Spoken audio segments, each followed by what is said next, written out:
Level playing ফিল্ডের ব্যাপারে আমরা সরকারের কাছে দাবি জানিয়েছি।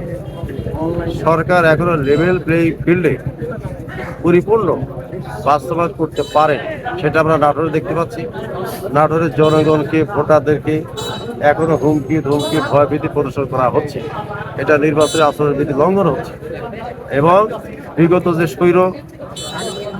স্বৈরতান্ত্রিক যে সরকার এবং তাদের যে দুর্বৃত্তায়নের যে সরকার, তাদের কার্যক্রম, সেইটা থেকে জনগণ মুক্তি পেতে চেয়েছিল।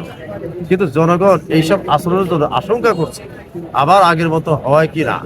এই জন্য প্রশাসনের কাছে আমাদের দাবি থাকবে, কোনো রকমের দুর্বৃত্তদের জনগণকে হুমকি দেওয়া, মাস্তানদের হুমকি দেওয়া, চাঁদাবাজ লুটেরাদের দৌরাত্ম যেন না থাকে। এবার প্রশাসনকে কড়া পদক্ষেপ নিতে হবে, তাহলে পরিবেশ সুষ্ঠু হবে এবং নির্বাচনের পরিবেশ হবে এবং লেভেল প্লেইং ফিল্ড ঠিক হবে ইনশাল্লাহ। সেক্ষেত্রে কোনো অভিযোগ দিয়ে সহযোগিতা পাননি? আমরা তালিকা করতে বলেছি, আমরা বিভিন্ন জায়গায় আমাদের কর্মীদেরকে বলেছি, যেখানে হুমকি দিচ্ছে তাদের নামের তালিকা তোমরা জমা দাও, আমরা প্রশাসনের কাছে আমরা সহযোগিতা যাব। তো ইতিপূর্বে কিছু ঘটনা ঘটছে, আমরা হালকা অভিযোগ করেছি। তো সে ব্যাপারে দুই এক জায়গায় প্রশাসনের সামান্য সহযোগিতা পাওয়া গিয়েছে, কিন্তু যে মানের প্রশাসন সহায়তা করা দরকার সে মানের এখনো আমরা পাইনি। তবে নমিনেশন পেপার আমরা জমা দিলাম।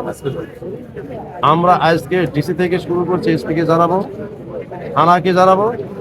এরপরে যেন কোনো রকম নির্বাচন পরিবেশ বিঘ্ন ঘটায়, আচরণবিধি লঙ্ঘন হয়, এইরকম কোনো দৌরাত্ম বা দুর্বৃত্তদের কোনো যেন তৎপরতা না থাকে, এটা আমরা দাবি রাখি।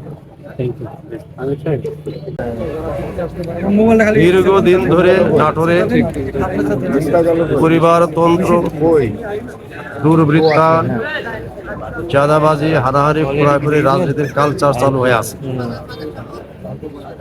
ময়লা ধুলে ময়লা যায় না, আমাদের রাজনীতির এই কলঙ্কগুলো এখনো লক্ষ্য করা যাচ্ছে।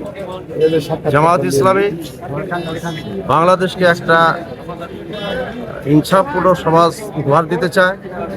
জামায়াত ইসলামী হানাহানি, দুর্বৃত্তায়ন এবং সন্ত্রাস, মাস্তানি এবং চাঁদাবাজের হাত থেকে এই জাতিকে রক্ষা করতে চায়। নাটোরে আমি দীর্ঘ 40 বছর